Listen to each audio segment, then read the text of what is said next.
Qu'arrive-t-il à Francis Lalanne? Le chanteur a publié dans François une tribune dans laquelle il appelle l'armée à renverser le président de la République. Des propos qui font scandale ce matin. Le chanteur risque désormais même des poursuites en justice. A-t-il dérapé? Va-t-il trop loin? Il a choisi Morandini Live pour s'expliquer. Il est en direct dans une minute avec nous sur ce plateau pour les 12 dernières minutes. Tout d'abord, le rappel de ce qu'il dit dans François. Sa pétition, Francis Lalanne l'a lancée ce vendredi 22 janvier sur le site de France Soir. Le chanteur appelle même l'armée à intervenir. En total désaccord avec les décisions gouvernementales prises durant la pandémie, il souhaite qu'Emmanuel Macron soit jugé pour haute trahison. Je demande que cet individu, que ce blanc-bec, soit destitué par des moyens constitutionnels, des moyens qui sont la mise en œuvre d'outils dont la Constitution de la France dispose pour mettre à bas les tyrans. Des propos virulents qui pourraient être lourds de conséquences. Il pourrait conduire Francis Lalanne devant la justice. Le code pénal est très clair à ce sujet. Le fait, en vue de nuire à la défense nationale, de provoquer à la désobéissance par quelque moyen que ce soit des militaires ou des assujettis affectés à toute forme du service national, est puni de 5 ans d'emprisonnement et de 75 000 € d'amende. Le parquet de Paris pourrait également s'autosaisir et lancer des poursuites visant à la fois l'auteur, Francis Lalanne, et le directeur de France Soir. Mais cela n'effraie pas le chanteur qui persiste et signe. Je suis prêt à mourir pour 25 €. Je suis prêt à prendre la rafale. Pour peut-être que les autres derrière se disent on va y aller aussi. Une intervention risquée pour Francis Lalanne comme pour France Soir, déjà visé par une pétition. Le média est accusé de répandre en toute impunité de fausses informations et des thèses complotistes dangereuses pour la société.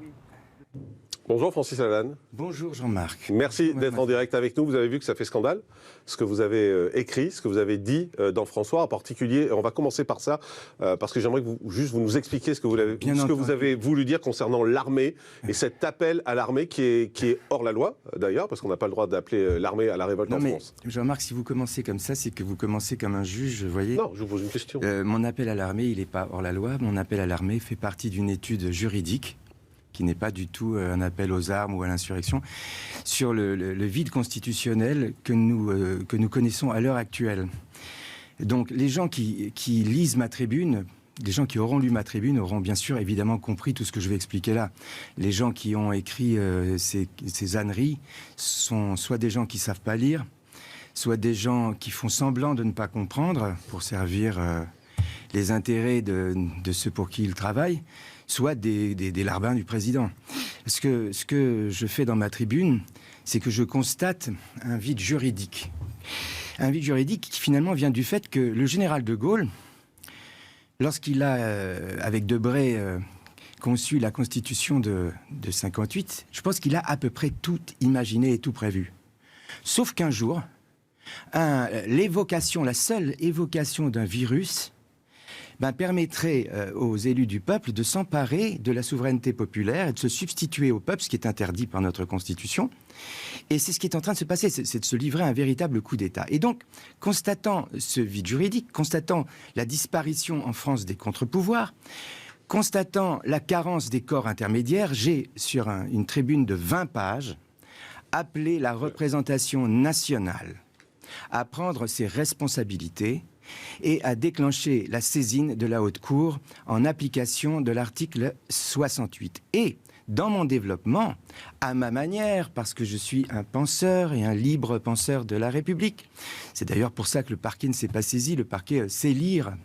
Et le parquet ne va pas se couvrir de ridicule en me poursuivant pour ceux que les journalistes ont écrits dans la presse, c'est-à-dire l'interprétation des journalistes quand ils disent le droit ressemble plus à une volonté de faire scandale et de vendre leurs âneries. Il a été écrit que vous vouliez provoquer la désobéissance. Alors, ça, par quelque moyen que ce soit, y compris en appelant aux militaires. Voilà, alors ça c'est faux déjà. Tous les gens, et j'engage tous les Françaises et toutes les Françaises et les Français à lire ma tribune, ils verront que tout ça c'est bidon. Donc il n'y a pas, on est très clair, il n'y a pas d'appel à la révolte de l'armée, et il n'y a pas d'appel aux militaires à prendre les armes, parce que c'est ce que j'ai lu sur les réseaux sociaux. Oui, vous le dites clairement, il n'y a pas cet appel. Alors, c'est très bien d'ailleurs, merci de m'inviter, comme ça, s'il y a des gens qui n'ont pas compris ce que j'ai écrit, ou s'il y a des gens qui ont fait semblant de ne pas comprendre ce que j'ai écrit, bien évidemment, comme j'ai fait 20 pages pour la défense de nos institutions et de la Constitution, je ne vais pas appeler un coup d'État militaire. Un coup d'État militaire, c'est lorsque on demande à l'armée de prendre le pouvoir. Il n'y a absolument rien dans mon papier qui dit ça. Mais, en revanche, dans mon analyse, et il faut que vous sachiez qu'au départ, cette tribune, c'est un bouquin que je voulais écrire. C'est un bouquin que je voulais écrire sur la carence des corps intermédiaires dans la République et donc de la dérive liberticide de l'exercice du pouvoir par l'exécutif. Et je me suis dit, si tu écris ce bouquin, Francis, tu vas faire chier tout le monde, personne ne va le lire en plus, parce que les gens, ils sont tellement pris dans leurs problèmes qu'ils, franchement, ils n'ont pas le temps de faire une analyse constitutionnelle. Et j'ai décidé de mettre tout ça dans une tribune. Alors effectivement, je suis poète, donc j'utilise des formes de rhétorique, l'anaphore, etc.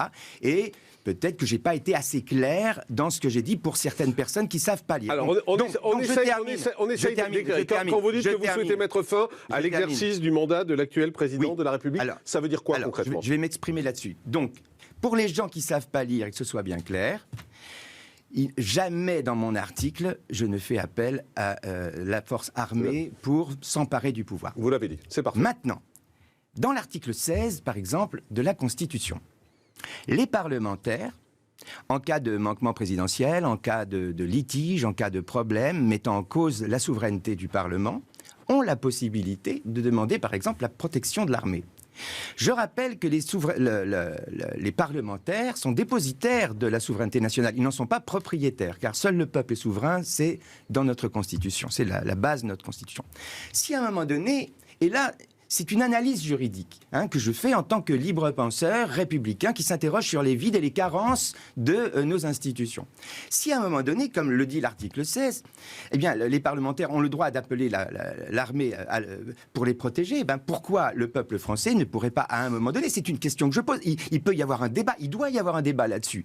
Est-ce que l'armée est un corps intermédiaire ou pas ? Moi, je pense que oui, parce qu'il y a la lettre, attendez, il y a la lettre de la... Je ne vais pas forcer Jean-Marc, je suis fatigué. Je vous laisse parler.